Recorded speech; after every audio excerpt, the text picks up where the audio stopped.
बिस्मिल्लाहिर्रहमानिर्रहीम। नर्स की second selection list जो है वो आ चुकी है, यानी कि नर्स सेकंड सिलेक्शन लिस्ट 2024 जो है वो अब एक्सेसिबल है, विजिबल है। ठीक है जी, जिसको देखकर आप जो है वो अपने बारे में फैसला कर सकते हैं। अब सेकंड मेरिट इसमें डेफिनेट सी बात है कि कुछ जगह कुछ प्रोग्राम्स ऐसे होते हैं कि जिसमें जो मेरिट नीचे आ जाता है, गिरता है, मगर वो मेरिट गिरने का मतलब ये नहीं है कि जनाब जो है ना वो 10% या 12% का डिफरेंस आ रहा होगा। डिफरेंस बड़ा माइनर होता है, क्योंकि नर्स में एडमिशन का जो सिलसिला है उसमें कॉम्पिटिशन बहुत टफ होता है। उसमें जो पार्टिसिपेंट्स की तादाद होती है वो बहुत ज़्यादा होती है। तो भाई हर एक सीट के ऊपर, हर एक स्कूल की सीट के ऊपर, उस प्रोग्राम की सीट के ऊपर जो है कंपटीशन टफ होता है, इसलिए मेरिट में कोई बहुत बड़ी तब्दीली नहीं देखी जाती है। बहरहाल यहाँ पर बात करते हैं डिसिप्लिन और उससे रिलेटेड जो है वो मेरिट की। ठीक है जी, आगाज करते हैं इस वीडियो में। अच्छा, इस वीडियो में हम कुछ और भी बातें करने लगे, कुछ अहम बातें करने लगे, तो भाई कोशिश कीजिएगा इस वीडियो को मुकम्मल देखें ताकि आप जो है वो बातें अच्छे तरीके से समझ सकें। इलेक्ट्रिकल इंजीनियरिंग का मेरिट है 1592। ठीक है, अब मैं बात करूंगा इलेक्ट्रिकल इंजीनियरिंग की, तो जनाब वो इस स्कूल में भी है, SEECS में भी है, EME में भी है, PNEC में भी है और MCS में भी है। तो इसका मतलब तो ये हो गया कि चार ऐसे स्कूल्स हैं जहां पर जो है वो इलेक्ट्रिकल इंजीनियरिंग जो है वो ऑफर हो रही है, मगर उसका जो मेरिट है वो वेरी कर रहा है। गौर से देख सकते हैं आप कि जनाब यहाँ पर जो मेरिट वेरी कर रहा है। SEECS में जो है वो 1592 है, इस तरह से EME में जो है वो 4081 है, उसके बाद PNEC में जो है वो 4806 है और MCS में जो 4587 है। ठीक है जी, उसके बाद आगे चलते हैं। मैकेनिकल इंजीनियरिंग, मैकेनिकल इंजीनियरिंग में आपको जो मेरिट नजर आ रहा है, और से देख लीजिए जनाब, वो आ रहा है 2135। कहाँ है? मैकेनिकल इंजीनियरिंग के प्रोग्राम SMME में। ठीक है जी, उसके साथ साथ EME में 4129 है, PNEC में 4912 है, NICE में 3219 है। बल्कि यहां तक हम चाहते हैं तो यहां पर हमें पता चलता है कि जनाब मैकेनिकल में हमें कितने जो है वो स्कूल्स ऑफर हो रहे हैं। जनाब एक दो तीन, तीन स्कूल्स ऐसे हैं कि जहां पर हमें हमारी इस प्रोग्राम की सीट मिल सकती है। इसके बाद सिविल इंजीनियरिंग है, सिविल इंजीनियरिंग में NICE में जो है वो 3219 है मैम, MCE में 5798 है, NBC में 6460 है। तो जनाब ये आ गया आपका मेरिट। ठीक है जी, मेरिट किसका? सिविल इंजीनियरिंग की सीट्स का डिफरेंट स्कूल्स में।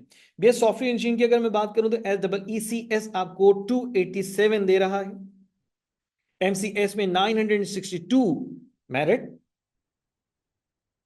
BS कंप्यूटर साइंस SEECS में आपको हासिल हो रहा है 345 पे, NBC में हासिल हो रहा है 664 पे। और फिर आगे जाते हैं तो कंप्यूटर साइंस में ये दो स्कूल्स हैं। BS आर्टिफिशियल इंटेलिजेंस में SEECS में 421 पे और NBC में 867 पर। BS एरोस्पेस इंजीनियरिंग में मिल रहा है ये प्रोग्राम SMME पे 1782 पे, CAE में मिल रहा है 1563 पे, राइट। उसके बाद BE एवियोनिक्स इंजीनियरिंग में जो है वो CAE में मिल रहा है 2266 पे। उसके बाद केमिकल इंजीनियरिंग SCME में मिल रहा है 3439 पे, मटेरियल इंजीनियरिंग SCME में 4369 पे, IGIS में मिल रहा है जियो इंफॉर्मेटिक्स 4189 पे। इसी के साथ साथ डेटा साइंस SEECS में आपको मिल रही है 450 पे। ठीक है जी, इन्वायरमेंटल इंजीनियरिंग IESE में 4498 और इन्वायरमेंटल साइंसेस SCEE में 442 पे। बायोटेक्नोलॉजी ASAB में 212, BS एग्रीकल्चर ASAB में 632 पे, फूड साइंस एंड टेक्नोलॉजी 259 पे है ASAB में। नेवल आर्किटेक्चर PNEC में मिल रहा है 5785 पे, मैकाट्रॉनिक्स EME में मिल रहा है 3158 पे, BS कंप्यूटर इंजीनियरिंग EME में मिल रहा है 1803 पे, BS इंफॉर्मेशन सिक्योरिटी MCS में मिल रहा है 2014 पे, 2014 कह सकते हैं।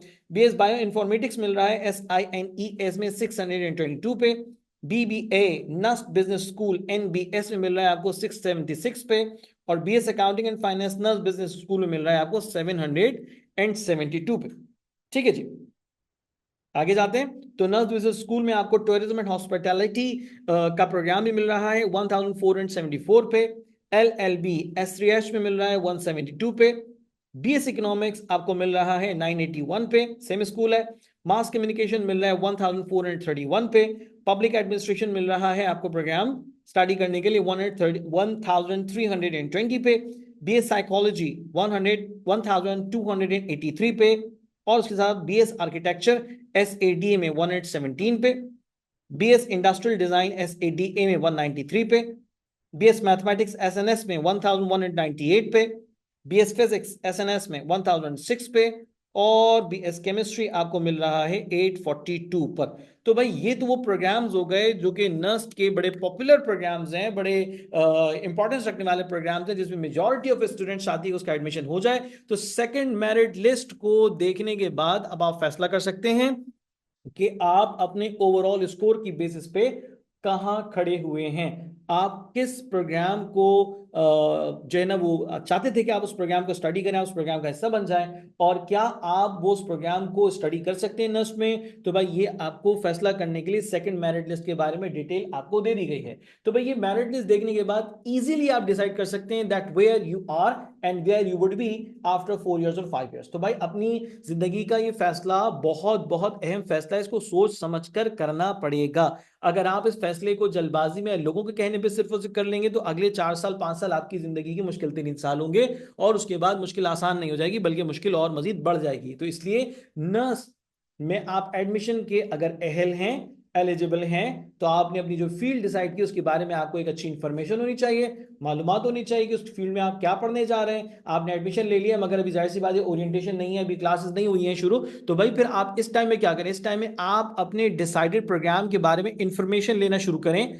मालूमात हासिल करके उस पर काम करना शुरू करें, देखिए उसमें क्या क्या कुछ आप आगे जाकर स्टडी करेंगे। क्योंकि जब आपकी स्टडी शुरू हो जाएगी तो आपके पास सोचने समझने का अलग से वक्त नहीं होगा, एक्स्ट्रा इंफॉर्मेशन लेने का वक्त नहीं होगा।